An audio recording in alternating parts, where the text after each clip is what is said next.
Last year PO exam நடந்த maths question தான் பார்த்துருக்கோம். இப்போ இந்த கொஷின் எப்படி சால்வ் பண்ணுறதுன்னு பாருங்கள். என்ன கொஷின் கொடுத்துருக்காங்கன்னா, find the opposite number of 1 in the following dice அப்படி சொல்லிக்கிறாங்க. கொடுக்கப்பட்ட பகடையில் 1க்கு எதிரே உள்ள எண் வந்து என்னென்னு கண்டுபிடிக்கிறோம்.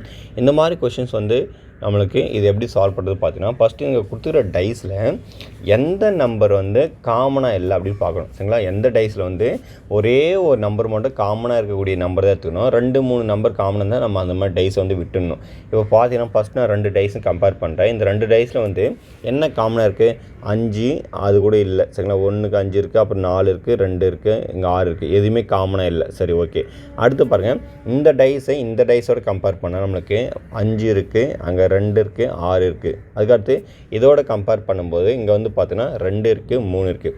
அப்போது இந்த 2 டைஸ், சரிங்களா, இந்த 2 டைஸோட கம்பேர் பண்ணும்போது 2 காமன் நம்பர் வந்திருக்கு. என்னென்ன காமன் நம்பர் வந்திருக்கு? 3 வந்திருக்கு, அதுக்கப்புறம் பார்த்தீங்கன்னா 2 வந்திருக்கு. இந்த மாதிரி காமன் 2 நம்பர் காமனாக வந்துச்சுன்னா இந்த டைஸ் நம்ம எடுக்கக்கூடாது. இந்த 2 டைஸை நம்ம எடுத்து சால்வ் பண்ணக்கூடாது. அப்படி தான் மீனிங். சரிங்களா?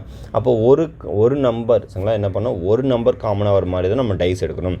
அப்போது ஒரு நம்பர் காமனாக வர மாதிரி பார்த்தீங்கன்னா எங்கே இருக்குது பாருங்கள், இந்த இடத்துல 6 இருக்குது, இந்த இடத்துல 6 இருக்குது. ஏன்னா இதில் காமனாக எதுவுமே வரல. காமனாக வராமல் இருந்தாலும் எடுக்கக்கூடாது. ஒரே ஒரு நம்பர் காமனாக தான் வரணும். 2 நம்பர் காமனாக வரக்கூடாது. சரிங்களா? 2 நம்பர் காமனாக வரக்கூடாது. அப்போது ஒரே நம்பர் காமனாக வரனால இந்த டைஸும் நான் எடுத்துக்கிறேன். சரிங்களா? இந்த டைஸும் நான் எடுத்துக்கிறேன். அப்போ இதில் வந்து என்ன காமன் நம்பர் இருக்குது? 6. சரிங்களா? 6.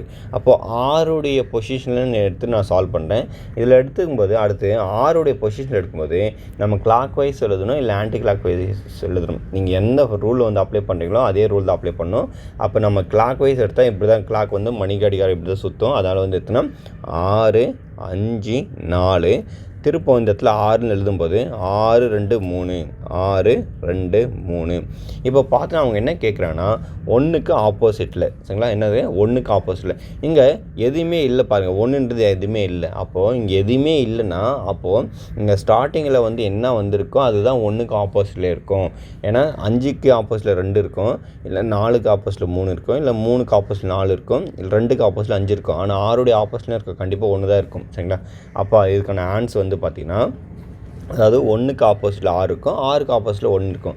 இப்போ அவங்க 1க்கு ஆப்போசிட்டில் கேட்குறாங்க. அப்போது 6 தான் ஆன்சர். அப்போ இதுக்கான ஆன்சர் வந்து பார்த்தோன்னா ஆப்ஷனில் டியில் இருக்கக்கூடிய 6 தான் கரெக்டு.